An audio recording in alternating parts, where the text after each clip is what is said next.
Estudo bíblico Jó 4. Capítulo 4, verso 1 a 41, verso 34. Considerando que o diálogo de Jó com seus amigos relacionava-se mais com a lamentação de Jó do que diretamente com suas calamidades, a missão dos amigos assume mais os ares de julgamento do que de consolo pastoral, e continua assim, progressivamente, em cada sucessivo ciclo de discursos. Os amigos assentaram-se com ele em um conselho de anciãos para julgarem o ofensor clamoroso. A avaliação da culpa de Jó envolve discussão dos aspectos mais amplos do problema da teodiceia, conjunto de ideias que defendem a crença em Deus e em sua perfeição. Mas sempre com o caso particular de Jó e a condenação à vista. Portanto, para Jó, o debate não consiste em um estudo imparcial e acadêmico do sofrimento em geral, mas em uma nova e dolorosa fase de sofrimentos. Os amigos são enganados por seu apego à teoria tradicional, ajudando Satanás em sua hostilidade contra Deus e obscurecendo o caminho da sabedoria para Jó, servo de Deus. Mas o debate serve para silenciar esta sabedoria do mundo, preparando o caminho para a apresentação da sabedoria de Deus em seu discurso. No apelo que Jó faz dos vereditos humanos ao Supremo Tribunal, expresso em seu apaixonado anseio de expor o seu caso diante do Senhor, o debate busca a manifestação visível de Deus. 4, verso 1, 5 a 27. Começa o primeiro ciclo de discursos. 4, verso 1, 14, verso 22, no qual Jó e seus amigos debatem as razões para a sua situação. Os outros discursos de Elifaz estão nos capítulos 15 e 22. Suas palavras foram profundas e gentis, mas na ignorância ele nada sabia da cena no céu que havia motivado o sofrimento de Jó. Verso 1, Elifaz.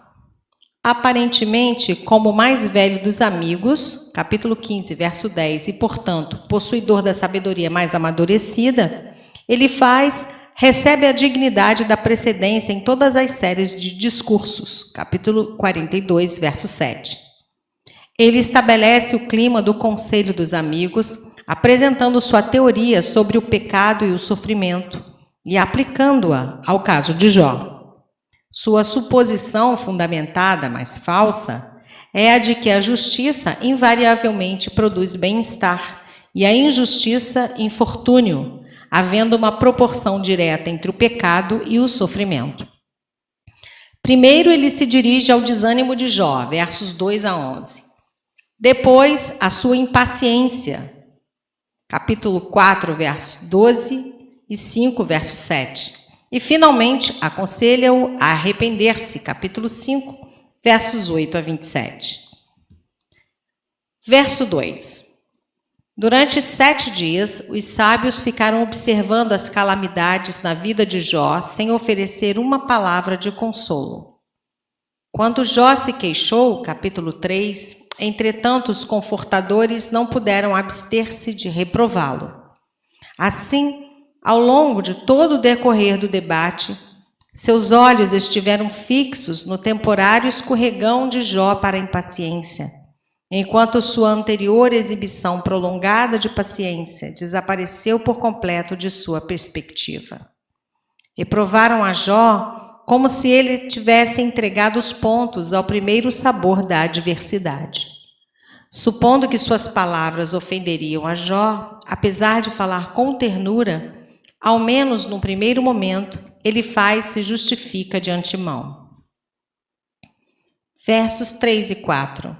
Essas palavras são um testemunho da sabedoria e da bondade de Jó. Verso 5. Satanás tentou provar, por meio da aflição, que Jó era um hipócrita. Seus amigos, ao notarem o quão aflito ele estava e que se mostrava impaciente, concluíram equivocadamente que realmente era um hipócrita. Versos 6 e 7.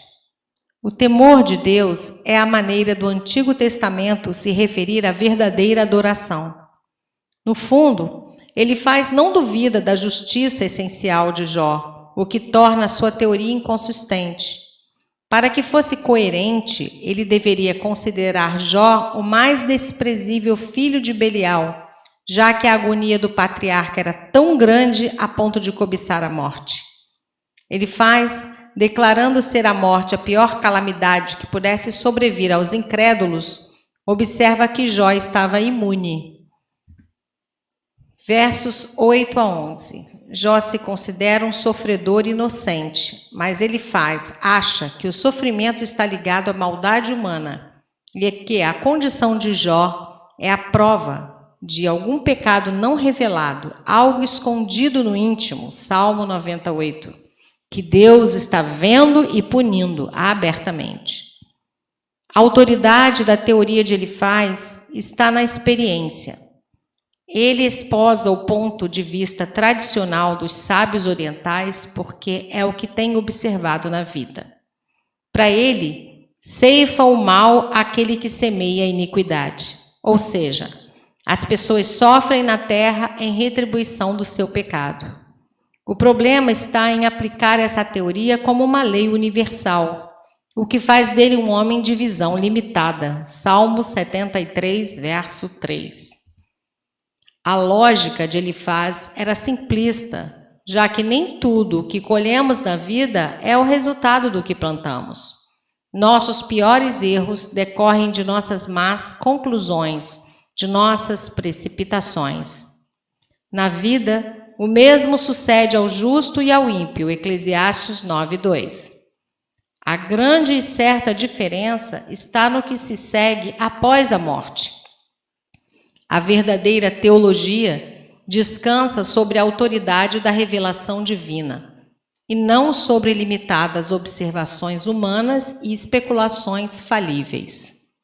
Mais tarde, o próprio Jó destaca a inexatidão das observações e das estatísticas de Elifaz, capítulo 21.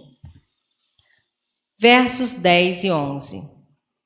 O trecho tem 5 palavras hebraicas para dar nome ao leão, simbolizando os muitos tipos de malfeitores ou várias características dos ímpios.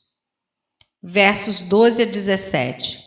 Como fonte suplementar de seus conhecimentos, Elifaz refere-se a uma impressionante revelação que lhe foi concedida em uma visão noturna.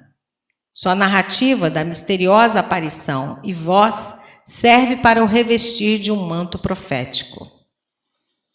Verso 17. Aqui está a conclusão de Elifaz a partir de sua revelação. Jó estava sofrendo porque não era suficientemente justo ou puro.